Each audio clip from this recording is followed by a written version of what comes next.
Telangana budget సమావేశాలు చివరి రోజుకు చేరుకున్నాయి. ఇదే అంశానికి సంబంధించి పూర్తి అప్డేట్స్ మా ప్రతినిధి ప్రదీప్ లైవ్ ద్వారా అందిస్తారు. ప్రదీప్,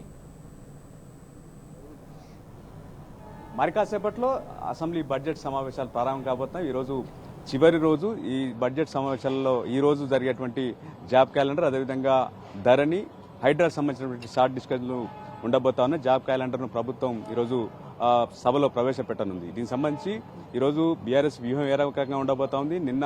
మొన్న ఏదైతే బీఆర్ఎస్ ఎమ్మెల్యేలు, మహిళా ఎమ్మెల్యేల పట్ల ముఖ్యమంత్రి చేసినటువంటి అనిశ్చిత వ్యాఖ్యలకు సంబంధించి ఏ రకంగా ఈరోజు వివరించబోతా ఉన్నారు. ఓవరాల్ గా బడ్జెట్ సమావేశాలు ఏ రకంగా జరిగాయనే దానికి సంబంధించి మనతో మాట్లాడేందుకు కౌశిక్ రెడ్డి గారు. సార్ చెప్పండి, ఈరోజు బీఆర్ఎస్ వ్యూహం ఏ రకంగా ఉండబోతా ఉంది, బడ్జెట్ సమావేశాలు ఓవరాల్ గా జరిగిన తీరు ఏ రకంగా అనిపించింది? ఒకటి వాస్తవంగా చెప్పాలంటే, నిన్న మహిళా ఎమ్మెల్యేలని అవమానపరిచిన తీరు యావత్ తెలంగాణ మహిళా లోకానికి ఇది ఎంత చెడ్డ మెసేజ్ పంపిండు ముఖ్యమంత్రి గారు అనేది మొత్తం అందరు కూడా చూసారు. ఇలా మహిళా పక్షాన మేము కొట్లాడుతూ ఉంటే ఇలా సీనియర్ మంత్రులని చూడకుండా కూడా గొర్రెలను గుంజుకపోయినట్టు గొర్రె గుంజుకపోయి తీసుకుపోయి బయట పడేసారు. యావత్ తెలంగాణలో ఉన్న ప్రతి మహిళ దీన్ని గమనించిందని చెప్పి కూడా ఈ సందర్భంగా తెలియజేస్తా ఉన్నాం. అదేవిధంగా ఖచ్చితంగా ఇవాళ జాబ్ క్యాలెండర్ గురించి మాట్లాడుతా ఉన్నాం. ఆ రోజు వాళ్ళు ఎలక్షన్ మేనిఫెస్టోలో ఏం చెప్పారు? డిసెంబర్ 9వ తారీఖుననే వచ్చే డిసెంబర్ వరకు 2 లక్షల ఉద్యోగాలు ఇస్తామని చెప్పారు. ఏడాది దాకా కనీసము జాబ్ క్యాలెండర్లు ఇస్తామని చెప్పి డేట్లతో సహా ప్రకటించుకుంటూ వచ్చారు. ఒక్క ఉద్యోగం కూడా ఇవ్వలేదు. ఇప్పుడు ఆగస్ట్ అయిపోయింది, ఇంకొక 4 నెలలు అయితే డిసెంబర్ వస్తుంది. 30,000 ఉద్యోగాలు ఇచ్చాము గవర్నమెంట్ వచ్చిన తర్వాత చెప్తా. ఈ 4 నెలలు అయితే డిసెంబర్ వస్తుంది, 2 లక్షలు కూడా చేయలేదు.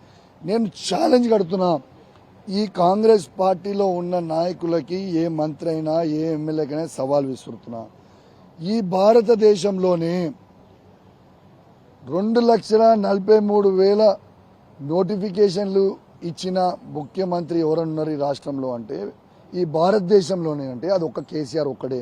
ఈ 2,43,000 ఉద్యోగాలతోని 2,02,000 ఉద్యోగాలను నింపింది కేసీఆరే. మా ప్రభుత్వం ఉండే వారికి 1,60,000 అయిపోయినాయి. మిగిలితా ఉన్న 32,000 ఉద్యోగాలు ఇవాళ మేము మొత్తం ఎగ్జామ్ చేసేసినాము, ఎగ్జామ్ రాపించినాము, టోటల్ అన్ని క్లియర్ అయిపోయిన తర్వాత పత్రాలు ఇచ్చి మేము ఇచ్చినామని చెప్పడం సిగ్గుచేటు.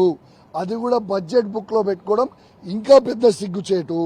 ఇవాళ కేసీఆర్ గారు ఇచ్చిన 2,02,000 ఉద్యోగాలు ఈ భారతదేశంలోనే కాంగ్రెస్ పరిపాలిస్తున్న రాష్ట్రంలో కానివ్వండి, బీజేపీ పరిపాలిస్తున్న రాష్ట్రంలో కానీ ఒక్కరైనా కూడా ఎక్కువ ఉద్యోగం ఇచ్చినట్టు చూపిస్తే నేను నా ఎమ్మెల్యే పదవికి రాజీనామా చేయడానికి రెడీ ఉన్నా, లేకుంటే వాళ్ళు రాజీనామా చేయడానికి రెడీ ఉన్నారా జవాబు చెప్పమని చెప్పండి.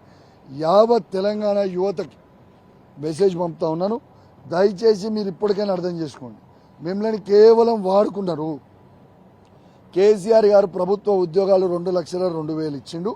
దీంతో పాటు 10 లక్షల ప్రైవేట్ ఉద్యోగాలు ఎస్టాబ్లిష్ చేసిండు కేసీఆర్, కేటీఆర్ గారు. ఇది వాస్తవం కాదా? Is this not the truth?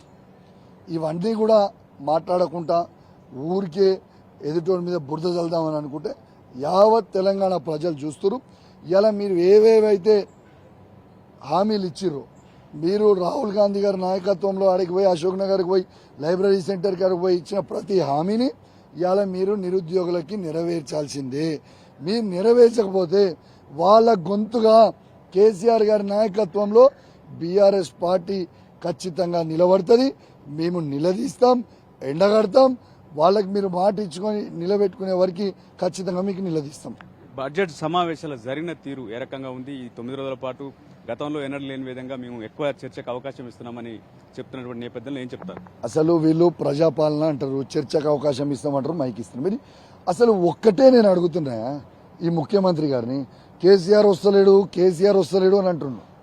ఒక సబితా ఇంద్రారెడ్డి గారికి 2 నిమిషాలు మైక్ ఇవ్వడానికి గజ ఉనికిన నువ్వు, నీకు కేసీఆర్ కావాలా?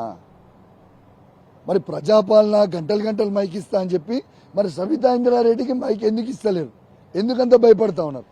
ఒక్క సబితా ఇంద్రారెడ్డి గారికే మీరు అంత భయపడితే మీకు కేసీఆర్ అవసరమా మీ ముఖాలకి అని తెలియజేస్తూ, ఖచ్చితంగా ఇది టోటల్గా నేను ఆల్రెడీ నా స్పీచ్లోనే చెప్పిన, ఈ బడ్జెట్ అనేది టోటల్ ప్రజలందరినీ కూడా నిజంగా చాలా బాధ పెట్టిన విషయం. ఇది టోటల్ కేసీఆర్ గారు అన్నట్టు ఇది అంతా ట్రాష్, అంతా గ్యాస్ బడ్జెట్.